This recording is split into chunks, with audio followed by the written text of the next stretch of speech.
with 169 damage per second. It's incredibly tanky and has a unique shield mechanic. It is not to be confused with the battle ram. It is not a lightning rod. Its shield functions exactly like a Dark Princess shield. Once that shield pops off, the lightning stops targeting the cannon cart. Overall, it's very resilient to spells. A fireball isn't enough to take off the shield, but it's still considered a smaller unit, so fireball and bowler will be able to knock it back. While it's rolling, Hog, Balloon, Battle Ram, Golems, and the Giant won't target the cannon cart. But once the wheels pop off, it turns into a building, and that's when those units will start targeting it. In building form, it has a shorter lifetimer compared to other buildings. Untouched, it'll last exactly 20 seconds. Since its first stage does not attract ground troops, it is not a direct substitute for a regular cannon. Turns out the Golems will ignore it since it has wheels. Can you heal a cannon cart? Yes, but only if it's in its first stage and still has its wheels. It's still considered a regular unit in this form. Once those wheels pop off, it's classified as a building and heal spell will not work on it. On the same note, you can clone it while it's rolling, and the clone will have a shield as well, effectively making it the only building in the game that you're able to clone. But once that shield is gone, it is a building and clone will not work on the cannon. Just like a Lava Hound or Night Witch, this is one of the best cards in the game that you can clone, particularly because this is the first card that Tornado can't fully kill a clone card. Once that shield breaks, it's a building, immune to the damages of Tornado. The card is decent on offense. Pairing it with something fast like a Battle Ram lets you bridge rush the Princess Tower. But of course, this is a 9 elixir push, and you better be sure you're already leading with a huge elixir advantage or you're going to be facing a terrible counter push. Another complementary combo to this pair is a Hog Rider. They're both fast, and the cart can support the Hog at a range. Kinda like a Musketeer, but the cart moves a lot faster. When a tower is down, if you place the cart on the 4th tile from the river, the King and the Princess Towers are immediately within range while it's deploying. It'll manage to land 5 shots on the tower. If you place the cannon cart on the 3rd tile, it's out of range of the King's Tower while deploying, but it'll still land 5 shots, dealing 1,000 damage to that tower. So if you place the cannon cart on the 2nd tile from the river, when it rolls toward the Princess Tower, it remains out of range of the King Tower, landing 8 shots, dealing over 1,600 damage. The only drawback to this placement is that it takes longer to lock onto the Princess Tower, giving your opponent way more time to react and plant a distraction unit. So if you're in a pinch and you need to be within range immediately, that 4th tile will be ideal. Just gauge the situation and react accordingly on what your opponent can and can't defend. The deadliest thing about the cannon cart is that it can counter most ground units fairly well. Like if a Hog is coming by, of course it'll get a couple smacks on your Princess Tower. But now your opponent has to deal with a cannon cart. Even if you choose not to counter push, your opponent now has to commit quite a bit more elixir than just an Ice Spear to take it out. It deals over 200 damage per attack. This means it takes out the Ice Spirit in one shot. So unlike a Musketeer, Executioner, or a Baby Dragon, the Ice Spirit does not stop the cannon at all. You're evaporating that 1 elixir by playing an Ice Spirit.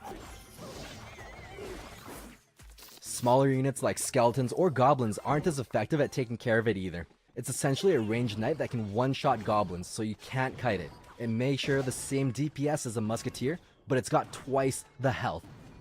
Even a Goblin gang has trouble countering it, barely stopping it, and usually these guys are pretty effective at taking care of most non-splashing ground units.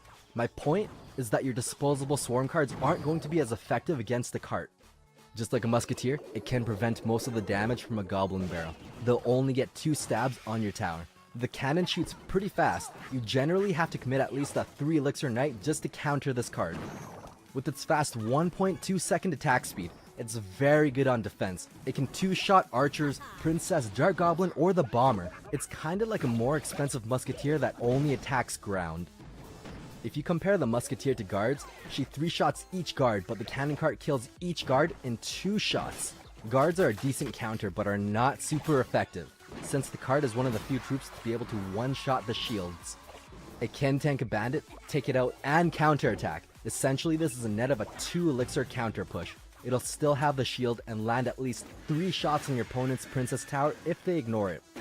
One unique way of countering it is to disarm the shield on your opponent's side. So if it has a sliver of health and you zap it, it'll just decay over there within 20 seconds. This is practical as long as you don't need to push anytime soon. Using that same logic, it is absolutely worth it to rocket a crown tower with the cannon cart, dealing just under 500 damage to the princess tower for essentially 1 elixir. Thing with a battle ram, it can barely stop a battle ram from connecting to your tower, but just barely. The barbs will land some swings. Depending on your situation, if you don't have skeletons or an ice golem to tank those barbarians, it's best to just plant the cannon cart in front of the barbarians to tank. Just like the bandit, it'll survive with a sliver of health, and it is very threatening that forces your opponent to stop it from locking onto their tower.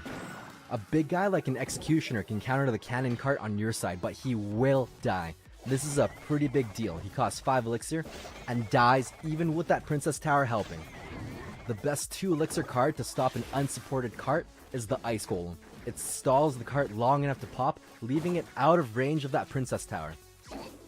But if you plant the golem too late, it'll roll within range of your tower. So when it pops, it'll keep sniping the tower. Timing is key. A pretty effective spell at preventing too much damage is using the log. Right before it's about to die, cast the log, and this pushes it out of range right as that shield breaks. It'll be out of range of your tower. If you use the bowler or the log on a battle ram right before it dies, it double dips in damage, hits the ram and the barbarians.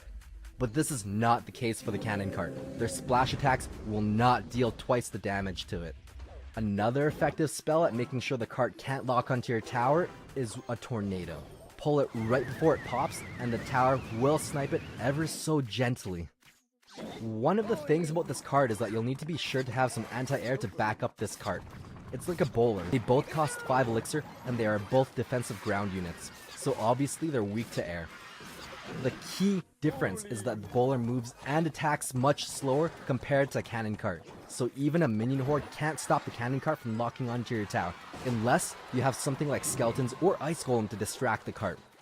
One of the scary things about this card is that half of its health is in its shield. This means against the mini P.E.K.K.A, it's crazy tanky because of the rounding interactions, so it'll just survive with a bit of health on the mini P.E.K.K.A twice. You can easily counter this card with Skeleton Army. There are just way too many dudes for it to shoot fast enough. Therefore, a pretty good card to pack with the cannon cart is a poison spell. The cannon cart does not outrange any buildings, but because of its high damage and health, just like a bowler, it's quite effective at countering siege decks with Expo or Mortar. Against an Inferno Tower or Dragon,